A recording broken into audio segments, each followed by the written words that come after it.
기도하겠습니다. 성령 충만하시고 승리하십시오. 뭐 여러분 오늘 성경을 읽으셨지만 마가복음 읽었습니다. 마가복음 읽은 것은 당분간 마태복음 설교를 좀 멈출까 쉬어갈까 하는 생각이 들었기 때문입니다.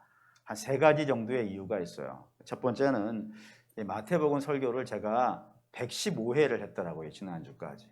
중간중간에 좀 쉬었다 오기도 했겠지만 그래도 적지 않게 많이 한 횟수라 혹여 여러분들이나 저나 다 지루함에 좀 빠질 수 있을 것 같다라는 생각이 좀 들었었고, 두 번째는 이 마태복음의 남은 6장이 너무 중요한 장이거든요. 그 너무 중요한 장을 설교를 하는데 혹여 여러분들 마음에 또 마태라고 하는 느낌으로 그 설교를 들을까 좀 염려되는 마음도 좀 들었고요. 마지막 하나는 신년도 되었으니까 좀 새로운 마음으로 하고 싶다는 생각이 좀 들어가지고 이런저런 이유로 좀 이렇게 마태복음 설교를 좀 당분간은 멈추려고 합니다.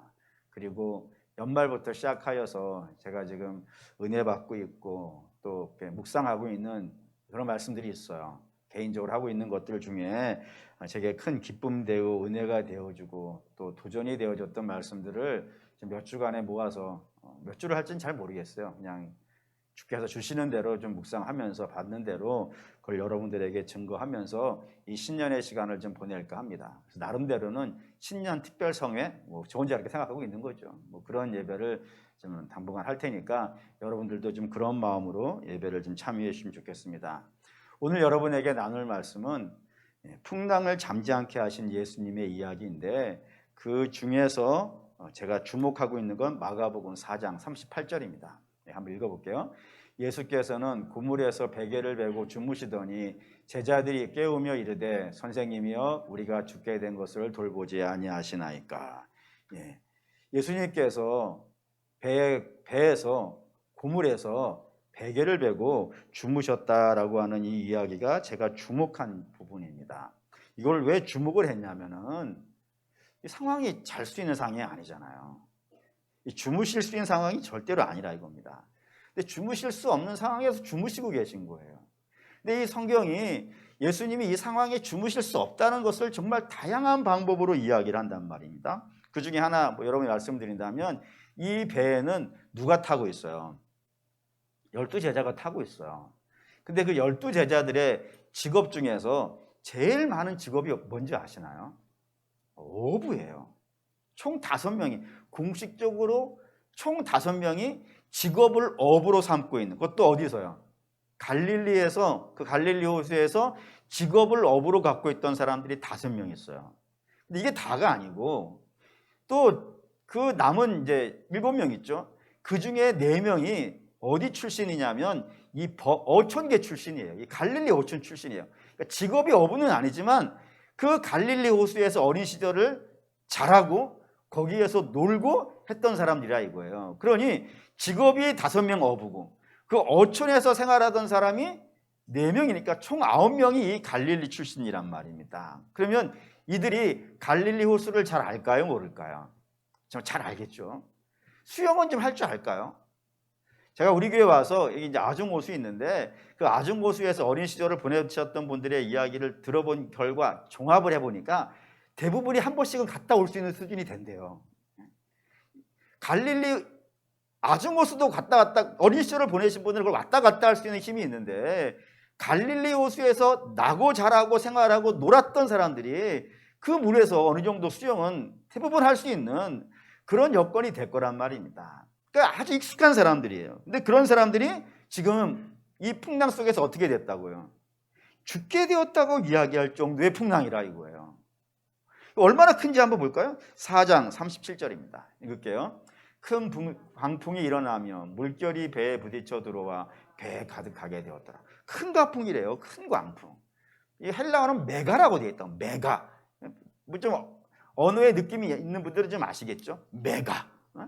어마어마한 풍랑이 불어가지고 평생을 여기에서 어부질했던 사람들도 그렇고 여기에서 어린 시절 나고 자란 사람들 그런 풍랑들을 종종 봐왔던 그런 사람들마저도 죽음의 공포에 이르게 할 만한 엄청난 광풍이 이 작은 배에 불어닥친 거예요. 그러니 뭐 그런 상황에서 이 배 안이 어떻겠어요? 뭐 거의 아수라장 아니겠습니까? 그 아수라장이 되어져 있는 배 속에서 예수님이 주무시는데, 그것도 얼마만큼 주무시냐면은 본인 스스로 깬 것도 아니고요. 제자들이 와서 흔들어 깨우는 거예요. 그것도 소리를 지르면서요. 어찌하여 우리가 죽게 되어진 것을 돌아보지 않으십니까? 이 얘기를 부드럽게, 주님, 우리가 죽게 되어진 걸 왜 못 알아보시? 이렇게 하시지 않았을 것 아니겠어요? 막 소리를 치고 막 울부짖으면서 그래야 깨어나실 정도의 잠을 주무시고 있다 이겁니다. 어떻게 이렇게 잠을 주무실 수 있을까? 이게 어떻게 가능할까? 이렇게 하니까 어떤 분이 제게 이제 질문하는 느낌이 들었어요. 목사님, 예수님은 하나님이시잖아요. 이 풍랑을 잠잠케 하실 수 있는 그런 분이시니까 그 뭐 겁나겠어요? 그냥 뭐 좀 일어나서 시끄러우면 일어나서 잠잠케 하면 되지. 뭐 얘 하나님이니까요. 라고 생각하실 것 같아가지고 성경이 이게 예수님만 주무시는 잠이 아니라는 것을 다른 곳에다가 설명을 해놨어요. 예를 들어 볼게요. 마가복음 4장이에요 지금. 마가복음 4장에 주님을 막 흔들어 깨우면서 우리가 죽게 되어진 것을 돌아보지 아니하십니까? 라고 흔들었던 사람들 중에 베드로가 있겠죠. 그 베드로에게 관련된 이야기가 사도행전에 좀 다르게 등장합니다. 이렇게 등장을 해요. 베드로에게는 어린 시절부터 같이 나고 같이 자라면서 친구였던 사람이 있고요. 그리고 그 친구는 베드로가 어부 생활을 하고 있을 때 그 어부의 파트너로 물고기가 많이 잡히면 서로 와서 도와주는 그런 친구 어부가 하나가 있었어요. 그 친구 어부의 이름이 야고보입니다. 그 야고보가 12장에 가가지고 첫 번째로 순교를 해요. 12제자 중에 제일 첫 번째 순교한 사람이 이 야고보예요. 누가 죽였냐면 헤롯 왕이 죽였어요. 근데 헤롯 왕이 야고보를 탁 죽이고 나니까 유대인들이 좋아하는 거예요. 너무 좋아하는 거예요. 우리 헤롯 왕 그동안에는 약간 뻘짓도 많이 했는데 이제 제대로 하네. 우리를 위한 정책을 해주네 하면서 모든 백성들이 막 칭송해주고 그러니까 이 헤롯이 마음이 우쭐했어요. 나를 막 칭송해주고 좋아하니까 그래? 이렇게 좋아? 그럼 내가 하나 더 해줄게 해가지고 누구를 잡아오냐면 베드로를 잡아와요. 베드로를 잡아서 감옥에 넣어놓게 됩니다. 그러니 당연히 이제 베드로는 어떻게 되겠어요? 죽이려고 데리고 온 거예요. 그래 베드로는 이제 갈릴리 호수에서 풍랑 만난 자가 똑같이 돼버린 거라 이겁니다. 이 풍랑 만났으니까 베드로 어떻게 될 것 같으세요? 우리가 일반적으로 알고 있는 베드로의 모습이라면은 이제 이 감옥 안에서 이제 난리를 쳤을 겁니다. 주님, 우리가 죽게 되어진 것을 왜 돌아보지 않습니까? 제 친구 야고보는 벌써 죽었습니다. 저도 죽게 될 것 같습니다. 라고 하면서 막 그렇게 주님 막 불러댈 것 같은데 전혀 다른 모습이 기록되어 있단 말이에요. 사도행전 12장 7절입니다. 읽을게요. 호련히 주의 사자가 나타나매 옥중에 광채가 빛나며 또 베드로의 옆구리를 쳐 깨워 이르되 급히 일어나라 하니 쇠사들이 그 손에서 벗어진자리더라. 막 난리를 짓고 막 주님께 부르짖고 막 그럴 것 같은데 성경에 있는 이 12장에 있는 베드로는 자고 있어요. 그것도 감옥에서요. 쇠사슬에 매여가지고 자는데 그냥 와서 일어나지도 않게 처음부터 천사가 와서 발로 찼겠어요. 흔들어 깨웠겠어요. 베드로야 라고 불렀는데 아니라니까. 그의 옆구리를 쳤다고요. 쳐야 일어나는 정도로 잤다고요. 마치 마가복음 4장에 풍랑이 난 바다 가운데에서 배에 고물에서 베개를 베고 주무시는 예수님의 모습과 비슷하죠.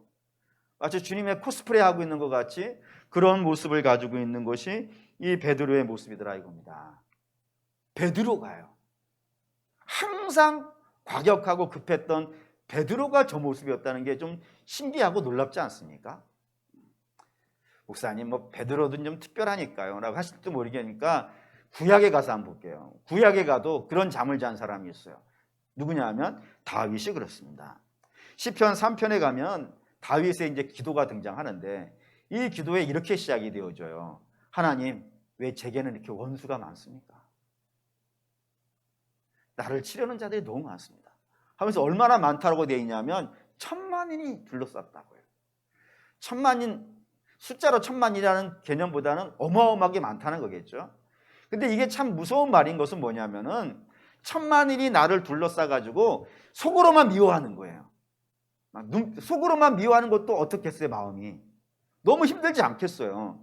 근데 다윗을 둘러싸고 있는 1000만인은 마음으로 미워하는 자들이 아니라 치는 자들이에요. 치는 자들. 입으로 치고 주먹으로 치고 눈빛으로 치고 막 그렇게 그냥 공격하는 자들이 1000만인이 둘러싸가지고 다윗을 공격하고 있으니까 마치 그 모습이 마가복음 4장에 예수님이 풍랑 만난 것 같지 않냔 말이에요. 똑같이 풍랑 만난 자 같은 모습을 갖고 있는데 여기에도 이렇게 되어 있어요. 시편 3장 5절입니다. 읽을게요. 내가 누워 자고 깨었으니 여호와께서 나를 붙드심이로다. 예. 웅크리고 잔 게 아니라 이거예요. 걱정하다가 이렇게 앉아가지고 어떡하는가 라고 웅크리고 자고 있는 것이 아니라 누워서 자고, 엎드려서도 아니라니까요. 누워서 자고 또 깨고 이런 모습으로 있더라는 것이라 이겁니다. 그러니까 성경이 우리에게 이야기해 주는 것은 예수님만 그렇게 풍랑 속에서 주무시는 것이 아니라 베드로도 잘 수 있고 다윗도 잘 수 있다라고 이야기한다 이거예요. 그러니 사랑하는 믿음의 성도 여러분, 이런 얘기들이 우리에게 알려준 중요한 메시지들이 있습니다. 그게 뭐냐면 성도에게 위기가 있다 없다. 성도에게도 위기가 없는 것은 아니라 이거예요. 위기 있습니다. 그것도 어떤 위기냐면 상상을 넘어갈 만큼 무시무시한 그런 위기가 있다 이거예요. 근데 그런 위기 속에서도 평안함을 지킬 수 있다 없다? 있더라 이거예요. 예수님만이 아니라 우리가 똑같은 성정을 가지고 있는 베드로도 그럴 수 있고 다윗도 그럴 수 있고. 이제까지 이 설교하려고 했나요?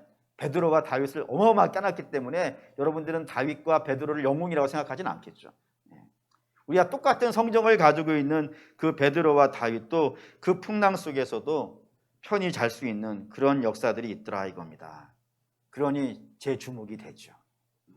왜냐하면 지금 우리가 풍랑 만났으니까. 풍랑을 만났어요. 위중한 상황이에요. 이때까지 우리가 경험해 보지 못했다. 팬데믹이라는 것이 몇 번 있었다고는 하는데 이런 팬데믹도 없었고, 사실 우리가 팬데믹을 경험한 적도 없죠. 우리가 살아서 경험한 적도 없는 것 같고, 근데 이때까지 있었던 팬데믹하고 비교가 되지 않는, 전 세계가 멈춰버리는 이런 상황, 정말 어려운 상황을 만났어요. 그래서 마음에 이런 생각이 들어요. 언제쯤이면은 마스크 벗은 여러분의 모습을 볼 수 있을까? 이제는, 전에는 길을 지나갈 때 마스크 이렇게 쓰고 지나가잖아요. 그러면 교인들이 못 알아봤어요. 눈만 본 적이 없으니까. 근데 지금은 다 알아봐요. 저도 다 알아봐요. 이제 마스크 벗은 모습을 잊어버린 것 같아요. 뿐만 아니라 여러분 손을 다시 잡아볼 수 있을까요? 제가 같이 식사할 수 있을까? 같이 담소를 나눌 수 있을까? 제가 여러분의 집에 찾아가서 같이 신방하고 대화 나눌 수 있는 날이 올 수 있을까? 백신과 치료제가 나오면 될까? 그게 나오면 2019년 이전으로 돌아갈 수 있을까? 생각이 부쩍 많이 들어요. 특별히 연말에 제가 이제 뉴스 하나를 보는데, 전에는 별로 그런 뉴스들이 별로 없었는데 학자들이 나와가지고 이야기를 하는 거예요. 뭐라고 이야기하냐면 백신과 치료제가 나와도 2020년 이전으로는 못 갈 거라고요. 그래서 내가 왜 못 갈까? 백신도 나오고 치료제도 나오는데 했더니 그분의 말이 이런 논리였어요. 사람이 처음에는 혼자 있는 것이 어렵지만, 외롭지만 그게 익숙해지면요, 그걸 지낼 수 있게 되어지고 오히려 같이 있는 것이 불편해진다 이거예요. 그게 지금까지 우리가 살아오면서 경험했던 것들이라는 겁니다. 근데 이게 익숙해져 간다는 거예요. 심지어는 어느 학교의 얘기가 등장했는데, 그 학교는 앞으로 백신이 나오고 치료제가 나와도 지속적으로 이 온라인 수업을 하겠다는 거예요. 왜냐하면은, 그러니까 학교 문제가 사라지더라는 거예요. 왕따도 없어지고, 이제 학교가 대학 진학이라고 하는 그런 학력의 중심에 둔다 그러면은 오히려 온라인 수업이 더 효율성이 될 수도 있겠다고, 이러면서 과거로 돌아가지 않겠다고 하는 학교나 기업체들이 하나둘씩 늘어가고 있는 상황이다라고 하는 이야기를 들었어요. 그런 이야기를 듣는 순간에 마음이 쉽지가 않은 거죠. 그럼 우리는 돌아갈 수 있을까? 교회는 돌아갈 수 있을까? 예전처럼 우리가 전도할 수 있을까? 전도지 나는 받고 안 받고를 떠나서 전도지를 들고 나가서 이렇게 전도할 수 있는 그런 상황을 우리가 다시 만날 수 있고, 여러분도 아시는 분들을, 지인들을 전도하고 싶은데 교회로 오라고 이야기할 수 있을까? 뿐만 아니라 다음 세대에 우리가 교회를 전달시켜 줄 수는 있을까? 또 복음을 전달시켜 줄 수는 있을까? 물밀듯이 빠져나가고 있는 10대, 20대, 30대 인구의 거의 절반일 텐데 그들을 다시 예전처럼, 여러분 아마 어리셨을 때는 대부분 뭐 주일학교들이 막 바글바글 했잖아요. 그런 시절을 다시 만날 수 있을까? 그런 생각도 들어가고, 그러다 보니까 새해가 시작되었음에도 불구하고 새해는 당연히 의뢰에 새해 소망을 얘기하고 덕담을 이야기하고 뭐 그래야 될 것 같은데, 그냥 제 마음에는 걱정이 그냥 꽉 차가지고 마치 풍랑 만난 사람처럼 자꾸 이렇게 기도하는 거예요. 주님, 우리가 죽게 되어진 것을 왜 돌아보지 않으십니까? 자꾸 이런 것 같은 생각이 들어가고 있던 차에 이 말씀이 와닿은 거예요. 주께서 제가 이렇게 말씀하시는 것 같아요. 코로나는 너가 어쩔 수 없지만 코로나 중에서도 평안한 길이 있다. 그거를 좀 묵상하도록 하라는 그런 메시지 같은 음성이 들려서 그때부터 묵상을 하기 시작했어요. 이때도 눕고 일어날 수 있겠구나. 이때도 누가 와서 흔들어 깨워서 일어날 만큼 그런 평안한 잠을 잘 수도 있겠구나. 어떻게 하면 될까? 그런 것들을 쭉 묵상하다가 제가 찾은 답이 있습니다. 결론부터 이야기하죠. 그 결론은 뭡니까? 믿음이라는 거예요. 믿음이. 내용은 이렇습니다. 제자들이 주님을 깨웠어요. 우리가 죽게 되어진 것을 왜 돌아보지 않으십니까? 라고 주께를 깨우자 주가 일어나셔가지고 그 풍랑이는 바다를 향해서 선포를 하십니다. 잠잠하고 고요하라고요. 그 말을 듣자 사납게 뛰놀던 그 파도들이 어떻게 된 거예요? 다 잠잠해지게 되었다 이겁니다. 그리고 나서 잠잠케 되어지고 나서 예수님이 제자들에게 한 말씀을 하셨어요. 이게 마가복음 4장 40절입니다. 읽을게요. 이에 제자들에게 이르시되 어찌하여 이렇게 무서워하느냐? 너희가 어찌 믿음이 없느냐 하시니, 주님의 말씀은 제자들이 느끼고 있는 죽음의 공포는 풍랑의 문제가 아니라 이거예요. 풍랑의 문제가 아니라, 풍랑이 크냐 작냐 이건 하나도 문제가 안 된다는 거예요. 이들에게 진짜 문제는 뭐였다고요? 믿음의 문제인 거예요. 믿음이 적다 이거예요. 믿음이 적은 것이 문제이지 풍랑의 문제가 아니라 이겁니다. 어떤 믿음일까요? 어떤 믿음이 적었을까요? 그걸 가지고 묵상을 하기 시작했어요. 그리고 이제 묵상하면서 제가 얻은 이 풍랑 맞은 이 세대 한가운데에서 우리가 믿음이 작아서는 안 되는, 그냥 풍성해야 되는 부분이 어떤 부분의 믿음일까 묵상하다가 세 가지 정도를 제가 묵상을 했어요. 첫째는 입에 안에 누가 있다? 주님이 있다. 이 믿음이 강해야 돼요. 여러분 마가복음 4장 읽었어요. 마가복음 4장 앞에는 뭐가 있겠습니까? 당연히 1장, 2장, 3장이 있습니다. 1장, 2장, 3장 이런 내용이 있어요. 1장에는 더러운 귀신을 쫓아내시는 예수님의 이야기, 베드로의 장모가 열병이 나는데 그걸 고치시는 예수님, 뿐만 아니라 많은 병자들이 찾아왔을 때 그걸 고치시는 예수님, 나병 환자를 고치시는 예수님, 그런 이야기들이 쭉 있어요. 그 2장에는요 중풍병자를 일으키시는 그 주님의 이야기가 있어요. 또 뿐만 아니라 유대인들이 가장 세상에서 제일 똑똑하다고 말하는 그 바리새인들의 입을 침묵시키는 그 예수님의 권능 있는 말씀의 이야기도 있어요. 그리고 3장에는 손 마른 자의 손을 펴시는 그런 예수님의 이야기, 많은 병자를 고치신 이야기, 이런 이야기들이 1, 2, 3장에 쫙 나온다 이겁니다. 그 이야기에 공통점이 있어요. 그 이야기의 공통점은 지금까지는 아무도 못 고친 것들이라 이거예요. 지금까지 이걸 고쳐보겠다고 생각해 본 적도 없는 것들이란 말이에요. 그걸 예수님이 어떻게 하신 거예요? 고쳐버리신 거예요. 그 이야기는 결국에는 예수님이 누구라는 걸 이야기하고 싶은 거예요. 이분이 창조주라 이거예요. 모든 만물을 지어내신 그 창조주 하나님일 뿐만 아니라 이분은 우리를 죄와 사망에서 건져내실 구세주라는 것을 선포하기 위해서 1, 2, 3장이 등장한 겁니다. 그거를 제자들은 1, 2, 3장을 거쳐오면서 어떻게 한 거예요? 쭉 보아왔다 이거예요. 쭉 보아와서 알고 있다 이거예요. 근데 문제는 4장에 와서 어떻게 된 거예요? 그 창조주이시고 구세주인 예수님이 이 풍랑이는 배 안에 계시다는 사실을요 잊어버린 거예요.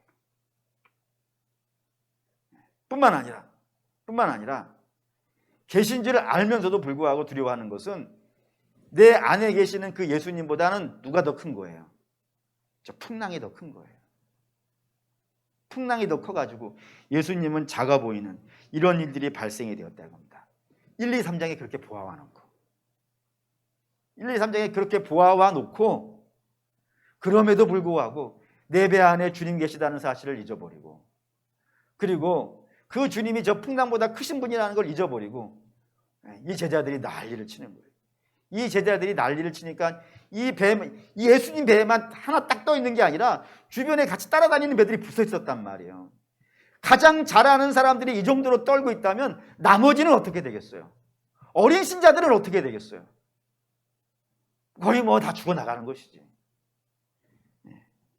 거기 살아가는 여러분, 우리가 이 시대에 좀 가장 특별히 믿음이 또 하나님이 지금까지 나와 함께 하신 것을 보아오신 분들이라면은 이 믿음이 있어야 돼요. 우리 주님이 이 코로나 팬데믹 가운데서도 모든 것의 주인 되신 분이라는 사실을 우리가 믿을 수 있어야 될 것이고 이 코로나보다는 우리 주님이요 훨씬 더 크신 분이에요. 코로나 감히 범접할 수 없는 분이라는 사실을 우리가 알아야 된다 이거예요. 다윗도 마찬가지죠. 천만인이 둘러싸도 내가 눕고 일어날 수 있었던 것은 누가 나를 붙잡는 거예요? 하나님이 나를 붙잡고 있다는 사실을 그거를 알고 있기 때문에 그 자리에서 눕고 일어날 수 있는 그런 믿음이 있었다 이겁니다. 특별히 이 시대에 예수 그리스도로 말미암아 죄에서 건진받은 그런 백성들에게는 놀라운 약속이 하나가 있어요. 마지막 약속인데 그 약속이 뭐냐면 세상 끝날까지 우리 주님이 너희와 같이 있겠다. 이 아니라 이거예요. 여기 뭐가 붙어야 돼요? 뭐가 붙어 있어야 돼요? 항상이 붙어 있어야 돼요. 항상 같이 있겠다. 여러분 항상이라는 말을 항상 주의해 주셨으면 좋겠어요. 항상이라는 건 잘할 때도 못할 때도 붙어 있어야 항상이 되겠죠. 내가 여기 있든지 저기 있든지 붙어 있어야 항상이 되겠죠. 내가 잘하든지 못하든지 붙어 있어야 항상이 될 거라 이거예요. 그러니까 우리 주님은 항상 우리와 함께 있겠다는 것은 모든 상황과 모든 환경과 모든 조건과 모든 어려움 속에서 우리와 함께 하신다는 것이다 이겁니다. 어떤 하나님이요? 창조주 되시고 선한 목자 되셔서 우리를 위해 당신의 목숨을 내어주시는 그런 분이 우리와 함께 있다는 이 믿음이 커야 돼요. 이 믿음이 커야 풍랑 이는 이 세상 속에서도 우리가 잠을 잘 수 있다 이거예요. 그리고 사랑하는 믿음의 성도 여러분, 이 풍랑은 제자들에게 이 사실을 알려준 어쩌면 교육의 도구일 수도 있겠어요. 주님이 계시다. 이 배 안에 주님 계시다. 이 주님이 이 풍랑보다 크다는 사실을 깨우쳐주는 시청각 자료일 수 있다면 바라고 원하는데 저와 여러분에게도 이 코로나가 그랬으면 좋겠어요. 우리 어쩔 수 없는 부분이에요. 하지만 분명한 것은 이 코로나로 인하여서 우리 주님이 우리와 함께 하신다는 걸 알 수 있는 계기가 된다면요. 우리 주님이 코로나보다 훨씬 크신 분이라는 걸 깨달을 수 있는 그런 훈련이 되어줄 수 있다면요. 열심을 질 수 있을 거예요. 그런 믿음이 저와 여러분에게 있으시기를 주의 이름으로 축원합니다. 두 번째는 사명이 마치기 전에는 죽지 않습니다. 뭐 잘 아시는 이야기겠죠. 예수님이 이 땅에 오신 하나님이십니다. 왜 오셨나요? 오신 이유는 당신의 백성을 죄와 사망에서 건져내셔야 돼요. 건져내시려면 그분은 어디서 죽어야 돼요? 십자가에서 죽으셔야 돼요. 아무 데서나 죽으면 안 돼요. 아무 데서나 그를 죽일 수 없어요. 예를 들어 누가복음 4장에 이런 이야기 있습니다. 예수님께서 당신의 자라나신 곳 나사렛 회당에 가서 예배에 참석하게 되셨어요. 그때 예수님이 이제 말씀을 전하려고 강대상 앞에 딱 서니까 회당장이 성경을 갖고 오는데 뭐 항상 거기에서 읽었던 성경인가 봐요. 이사야를 갖고 왔어요. 이사야를 갖고 오자 예수님이 이사야에서 쫙 펴가지고 읽은 부분이 있는데 한번 보실까요? 누가복음 4장 18절 19절입니다. 읽을게요. 주의 성령이 내게 임하셨으니 이는 가난한 자에게 복음을 전하게 하시려고 내게 기름을 부으시고 나를 보내사 포로된 자에게 자유를, 눈먼 자에게 다시 보게 함을 전파하게 하며 눌린 자를 자유롭게 하고 주의 은혜의 해를 전파하게 하려 하심이라 하였더라. 이사야 61장 1절 이하에 있는 말씀이에요. 이 말씀을 쫙 읽은 거예요. 그러자 이 회당에 모여있는 사람들이 아니 왜 이때? 저 메시아 예언인데 저 메시아 예언을 왜 저 목수의 아들이 읽지? 라고 하면서 이렇게 주목했다고요. 주목했다고요. 볼까요? 4장 20절 21절 읽겠습니다. 책을 덮어 그 말을 한 자에게 주시고 앉으시니 회당에 있는 자들이 다 주목하여 보더라. 이에 예수께서 그들에게 말씀하시되 이 글이 오늘 너희 귀에 응하였느니라 하십니다. 주목하고 있는 그 사람들에게 주께서 이 말씀이 응했다라고 하시는 거예요. 그 말씀의 의미가 뭐겠어요? 내가 왔다 이거예요. 메시아에 대한 내가 왔다 라고 이야기를 한 겁니다. 그러자 난리가 났어요. 4장 22절 읽겠습니다. 그들이 다 그를 증언하고 그 입으로 나오는 바 은혜로운 말을 놀랍게 여겨 이르되 이 사람이 요셉의 아들이 아니냐. 사실을 이야기한 거예요. 주님이 사실을 이야기했으니까 은혜가 돼요, 안 돼요? 아니 메시아가 내가 왔다라고 이야기하니까 사실을 이야기했으니까 은혜가 되는 말씀이에요. 은혜의 말씀을 전했다 이거예요. 근데 이 사람들은 다 어땠다고요? 은혜의 말씀을 듣고 놀래버렸다고요. 이 놀란 것이 긍정적인 의미에서 놀란 것이 아니라 분노의 놀람이에요. 왜 분노하는 거예요? 이 천한 목수의 아들이 요셉 아들이 아니 자기 고향이시니까 어렸을 때 쭉 보아왔으니까 그 천하디 천한 목수의 아들이 메시아라고 말이 안 되는 소리야 라고 하면서 막 분노를 내기 시작했어요. 분노해서 예수님을 잡고 나사렛에 가면 언덕이 하나가 있는데 높은 언덕이 있는데 그 언덕으로 막 끌고 올라간 거예요. 뭐 하려고요? 죽이려고. 근데 안타깝게도 이걸 안타깝다고 해야 될까? 당신 아직 예수님이 제자들을 안 뽑았어요. 그러니 그들을 막아서 가지고 예수님도 이렇게 하면 안 돼요 라고 말해주는 사도 하나도 없었고 변호해주는 자도 없었고 대신 맞아주는 자도 하나도 없었단 말이에요. 예수님 홀로 저 분노한 군중들에게 붙잡혀가지고 남떨어지에 올라갔으니까 이제 영락없이 그 다음 이야기는 뭐겠어요? 떨어져 죽는 거지. 근데 놀라운 이야기 있네. 4장 29절 30절 읽겠습니다. 일어나 동네 밖으로 쫓아내어 그 동네가 건설된 산 낭떠러지까지 끌고 가서 밀쳐 떨어뜨리고자 하되 예수께서 그 가운데로 지나가서 가시더라. 너무 어이없지 않습니까? 사람들은 막 분노해가지고 끌고 가가지고 던지려고 하는 그때에 주님께서 그래 알았어 갈게 하고 가시는 거예요. 그냥 좀 아니 뒤에 예수님이 막 싸우고 밀치고 해가지고 그래서 그 사이를 겨우겨우 나왔다 이렇게 되는 것이 훨씬 잘 맞을 것 같은데 사람들은 분노해서 끌고 낭떠러지까지 딱 갔더니 낭떠러지에 서가지고 주님이 그럼 다음에 올게 하고 가버렸다니까요. 그냥 너무 어이없는 상황이에요. 왜 저런 어이없는 상황이 돼요? 예수님 저기서 죽으면 안 되거든요. 저렇게 죽는 게 아니란 말이에요. 나무에 달려 죽어야 된단 말이에요. 여기 죽을 수 없어. 아무리 군중이 난리를 치고 돌을 던지고 낭떠러지에 집어 던진다 하더라도 주님 거기 그냥 나가시는 거예요. 죽을 때가 아니니까. 근데 이런 말씀이 있어요. 요한복음 12장 20절 22절 읽겠습니다.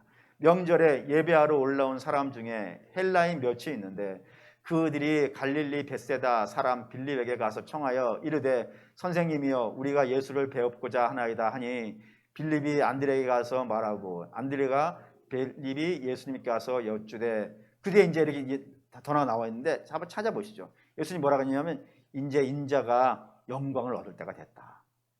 죽을 때가 됐다. 별거 아니죠. 헬라 사람들이 왔어요. 예수님 좀 만나봅시다 라고 얘기했더니 그 헬라 사람들이 그들이 예수님께 뭘 해코지를 할 수 있겠어요. 근데 그 이야기를 듣고는 주께서 뭐라 그러시냐면 이제 내가 영광을 얻을 때가 됐다. 죽을 때가 됐다 라고 얘기한다 이거예요. 그러니 죽는 것은 아무 때나 안 죽어요. 아무 때나 망하지 않아요. 주께서 그렇게 두시지 않아요. 분명히 우리 주님 이런 말씀하셨어요.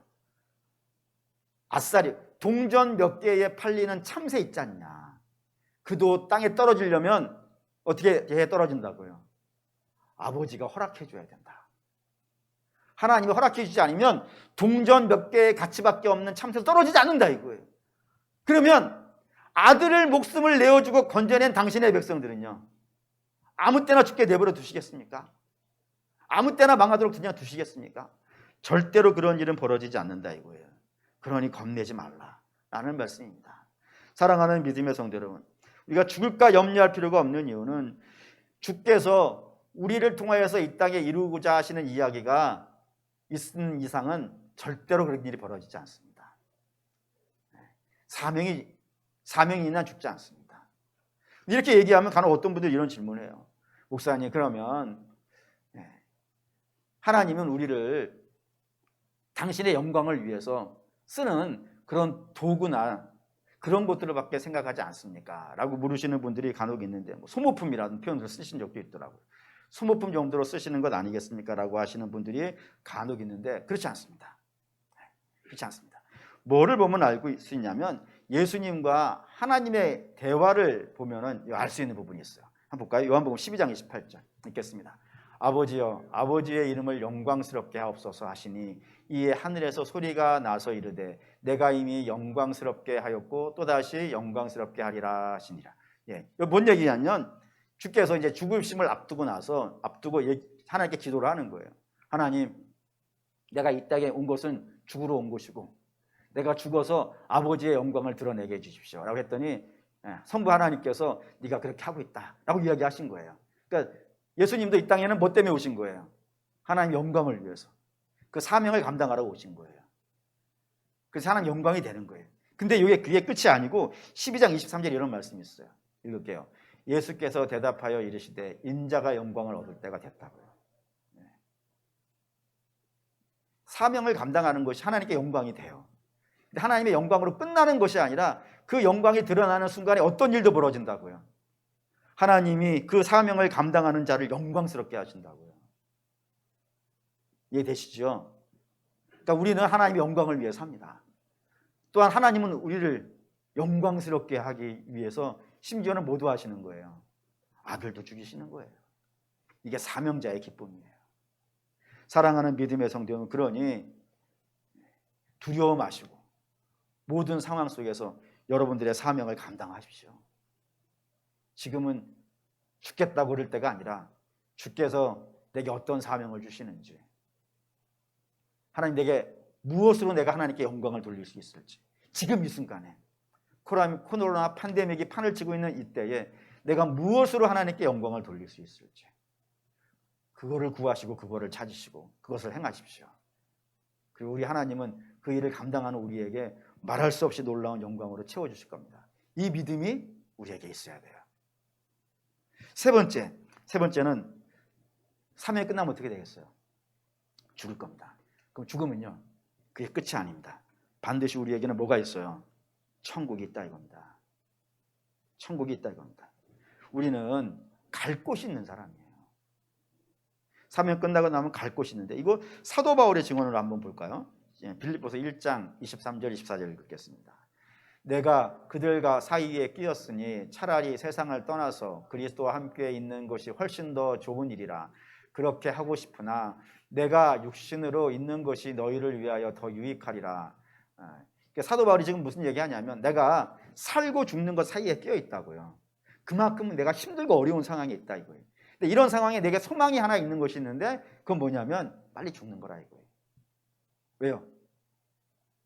죽으면 끝이면은 왜 그걸 죽고 싶겠어요?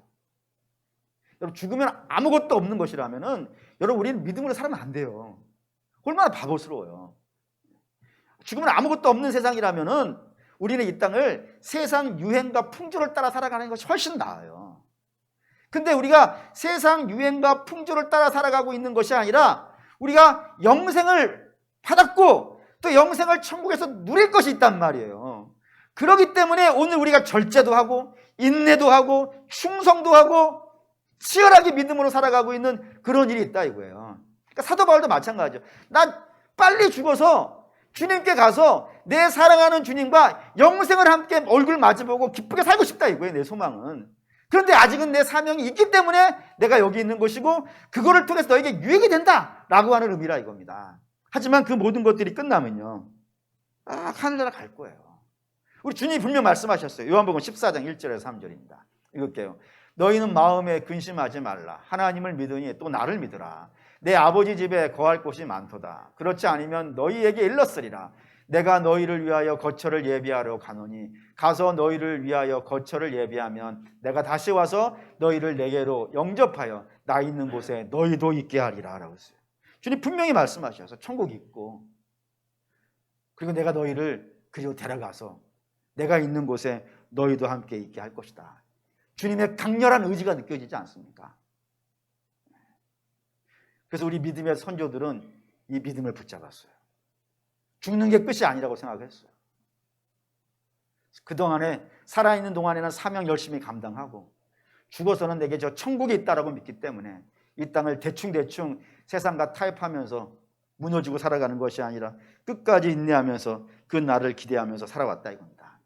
그래서 이렇게 설교를 쓰고 나다 보니까 갑자기 노래 하나가 생각이 났어요. 그래서 노래 부르래요. 무슨 노래냐면 이런 노래예요. 다 아는 노래예요.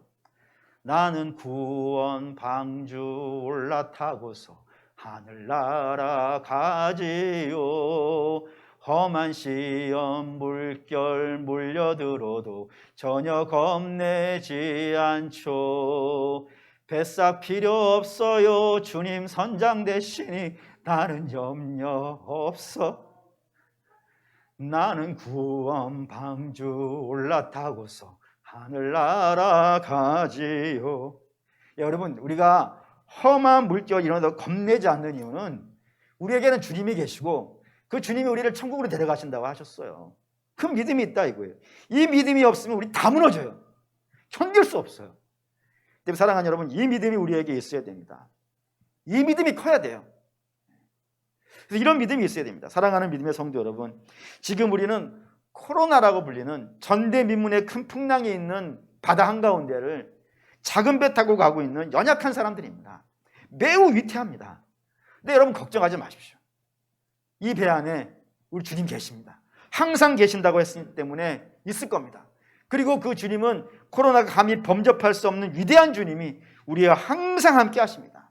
그리고 그 주님을 바라보면서 여러분은 저와 여러분에게 주어진 사명 감당하시고 주님 때가 되면 천국 간다라고 하는 믿음을 갖기를 바랍니다. 특별히 주님이 12제자가 탄 배에서 그거를 보여주셔서 그 배를 따라오는 모든 사람들에게 힘을 주시는 걸 기억해 주세요. 고로 교회에 재직되시는 여러분, 이런 믿음 내게 주십시오라고 기도하십시오. 더 큰 믿음 주십시오. 째째한 믿음이 아니라 이 풍랑이 있는 세상 속에서도 편히 잘 수 있는 이런 믿음 주십시오. 내가 그런 믿음 갖고 흔들림 없이 잘 수 있어야 저와 여러분 주변에는 연약한 자들이 따라오고 있잖아요. 그 연약한 자들도 소망을 먹지 않겠습니까? 저들은 아직 주님을 잘 모르니까, 우리를 통해서밖에 볼 수 없으니까 바라고 원하는데 10대, 20대, 30대 물론 그 중에는 훌륭한 믿음의 분들도 계시지만 이제 믿음에 출발해서 연약한 분들도 계시고 물론 그 이상 연세에 계시는 분들 중에도 이제 믿음 시작하신 분들이 있습니다. 그분들이 우리를 보고 있습니다. 우리를 보고 있습니다. 그때 우리가 큰 믿음이 있어서 우리 주님 이런 분입니다. 이 풍랑 속에서 함께 하시는 주님, 이 풍랑을 잠재우실 수 있는 주님, 그분이 나와 함께 가시니까 두려워하지 않게 하시고 염려하지 않게 하시고 내게 주어진 인생의 그 모든 것들을 끝까지 잘 감당하게 하시고 그리고 그 모든 것이 끝나면 천국 가는 믿음, 큰 믿음 내게 주십시오 라고 하는 것을 구하시길 바라겠습니다. 그래서 제가 2021년 새해 소망이고 교회 프요를 지금 발표합니다. 전에는 송구영신 예배 때 했는데 오늘은 하겠습니다. 이렇습니다. 캄캄하고 사나운 풍랑 속에서도 편히 잘 수 있는 믿음을 주십시오. 1년 요거 붙잡고 사십시다. 이런 믿음이 저와 여러분에게 있어서 주님처럼 또 베드로처럼 다윗처럼 상황과 환경에 의해서 흔들리고 잠 못 자는 인생이 아니라 그 속에서도 편히 잘 수 있는 그런 역사가 저와 여러분에게 있으시기를 주의 이름으로 축원합니다. 아멘.